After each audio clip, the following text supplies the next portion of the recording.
My home is where my setup is. Ever since I was a kid, I always had that one corner where I could just get lost on the screen, and to be honest, not much has changed since then. But the real obsession kicked in during the lockdown period. As everyone else, I was stuck at home, and at that moment I have poured my heart and my soul into my first setup, falling deep down into the rabbit hole. I got into mechanical keyboards, mini ITX PCs, building new places, always looking for that new upgrade, always looking for that perfect version of the setup. And now I have this beautiful home office, which sounds like a dream, right? But somewhere along the way I have lost that passion, that spark. It just stopped feeling like home. Like, yeah, I had my cool keyboards, monitor, everything works fine. But there is a difference between the workstation and the place where you actually want to sit and create something. Also, small imperfections did not help either. Little things I kept telling myself I would fix later. Tiny marks on the walls, small holes I have never patched. And this side of the desk started yellowing, probably from the UV light exposure or something. So I thought it's time to give this room a proper refresh. Goals for this project were pretty simple. First, I wanted to give this space a facelift. You saw all the imperfections. Second, add some personality, since I didn't want it to feel like a workstation anymore. And third, reduce the echo, something that's been really annoying me when recording voiceovers. And maybe also open a new chapter in my creative journey with filming this first long-form video. So, if you want to see how it all came together, my name is Boris, and here I'm sharing my passion for tech and dedicated workspaces. The first phase was preparation. I did not make any 3D plans or mood boards. I just kept scrolling until I found a vibe I like. Pure gut feeling. How did it turn out?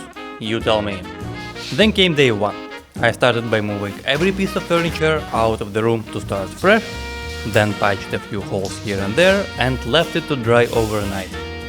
In the meantime, I set up a tiny workstation in my living room, since I still need a place to do my 9 to 5. Day 2 and 3 were all about painting. And color choice here isn't just aesthetics, it's also practical. My room has a north-facing window, so it gets pretty much no direct sunlight, and it feels pretty dark, especially during winter months. White is the best option if you want to keep the room bright and airy, as it would bounce any light instead of eating it up. For the paint itself, cheapest option at my local hardware store. I'm trying to keep this renovation budget friendly. I was a bit nervous about day 4, because it was carpet time.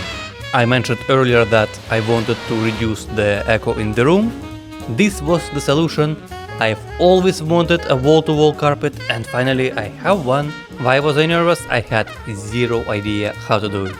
And as I was trying to figure it out, crisis hit. And now we will try to tape it side to side.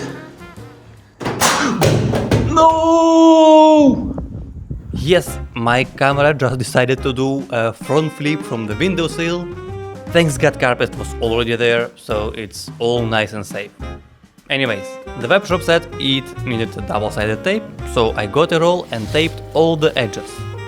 Then trimmed excess parts, vacuumed, and here it is. Okay, I have just finished the carpet installation, and it looks pretty nice. Apparently it's not that difficult, you just need to make measurements right, and if I could do it, you should be able to as well. Another issue I ran into. After installing the carpet, I could not close the door, so I have 3D printed these tiny spacers, and it actually worked perfectly. I swear 3D printers can solve like 90% of your problems, but that's gonna be topic for another video. With all the boring stuff out of the way, it's finally time for the fun part, putting everything together. First, I wanted to use some vertical space and add some shelving. to display things I like, mostly keyboards and plants. If you are looking for affordable and also rental-friendly option, you should consider the IKEA Alvarli system, I guess. It reminds me of the Vitso 606 shelving by the legendary Dieter Rams. You can customize it to your liking, and you also don't need to drill anything to install it. I went with 4 shelves plus 1 display. It was originally designed to be a shoe shelf, but I have repurposed it. So you can display your books, magazines or vinyls here, whatever you like, to be honest. As for the desk, I went with white tabletop from local workshop. Price-wise it is pretty similar to IKEA stuff, but the big advantage is that you can get custom sizes. For example, my previous desk was 207 cm long, just to perfectly fit into a small nook between the wall and the wardrobe. But this time I went with more of a standard size. As for the frame, I'm using a sit stand base. My hot take is that sit stand desks are a bit overrated. I could not get into the flow state while standing. It never felt comfortable enough, but I'm gonna give it one more try. Then I added my cable management method, something I've been using across multiple setups. Basically 2 cable raceways cut slightly shorter than the desk and screwed underneath. You'll see how simple it is to achieve a near perfect cable management with it. And of course, any home office is not complete without a storage unit. I went with the IKEA Besta, where I keep most of my tech stuff. I really like how minimal it looks, but of course there are plenty of other options, so think, assess what you need, go with what you like. At that point, the furniture side of the office was finally complete, and then when I was about to put the rest of the setup together, I ran into one more issue. I have attached cable tray too close, so now I cannot even screw the arm. And at that moment I knew it was time to call it a day. Huh? Can I have lunch? Yeah. Okay. I got back to the office the next day though, rested and ready to tackle it. I fixed the cable tray issue, put the rest of the setup together, and gave it a few days just to figure out the best layout and placement for everything. Now that the setup is complete, let's take a closer look at it. Before we start, I will have all the items linked down in the description. Some of them will be affiliated, but it will come at no extra cost for you. This video is not sponsored, and all of the items you see are my personal picks. Alright, first, the thing that powers all my work, my custom built mini ITX PC. This one probably deserves its own video, but maybe later. For the case, I'm using the Nanak R in chalk, which actually has some sentimental value to me since I have co-designed this specific colorway. Inside I'm running Ryzen 9800X3D paired with an RTX 4070, which to be honest might need an upgrade soon, as I'm not getting as many frames as my monitor can handle. Since the desk is a bit smaller this time, I mounted the PC underneath using pretty simple desk mount, basically just straps with the bracket, but it works great. I did have to remove a part of cable tray to make it fit, but in return the cable management is super clean. And since we are already talking about the frames, the display.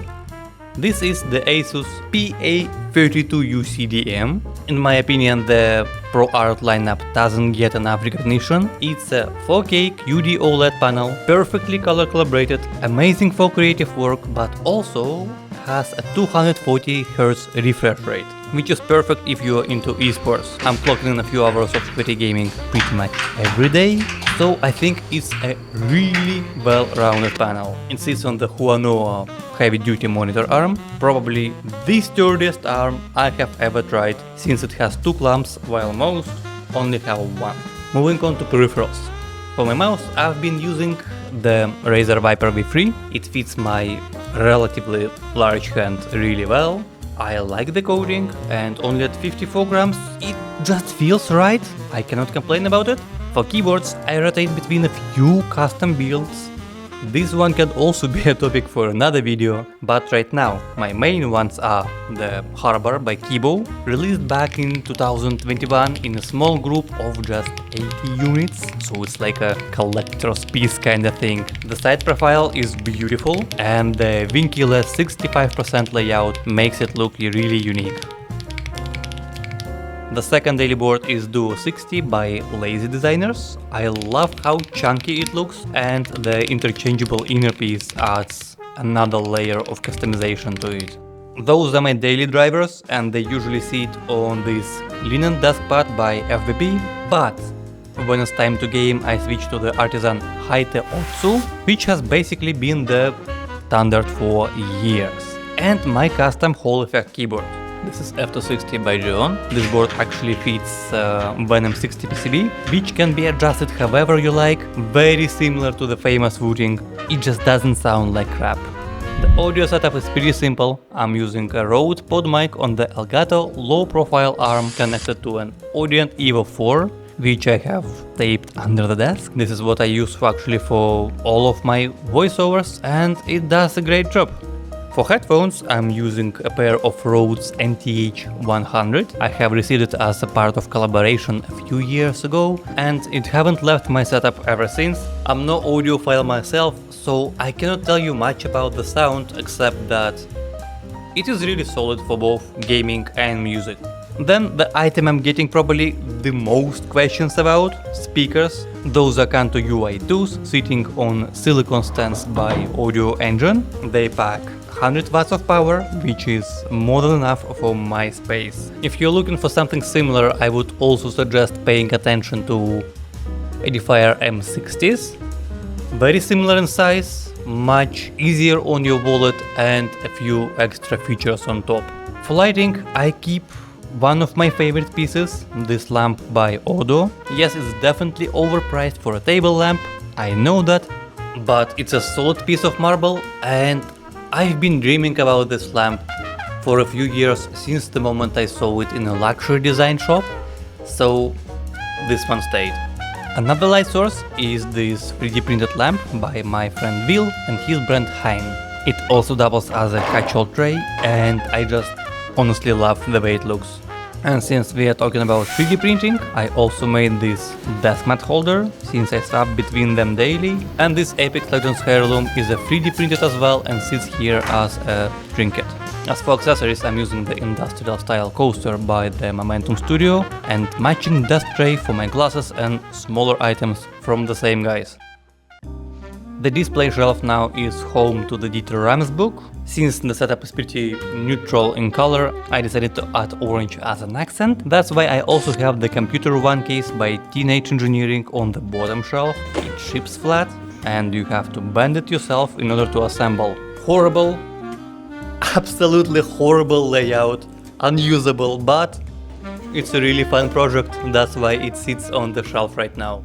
And finally, the space doesn't feel like a workstation anymore. I've been obsessing over every little detail for weeks, and now every time I leave the room, I catch myself stopping for a second just to admire it. And finally, this project is complete. It took me way longer than expected, but I am so glad how this office turned out. This is one of my best setups I have ever put together. If you have any questions or any ideas, please drop it in the comments, and I will see you in the next one.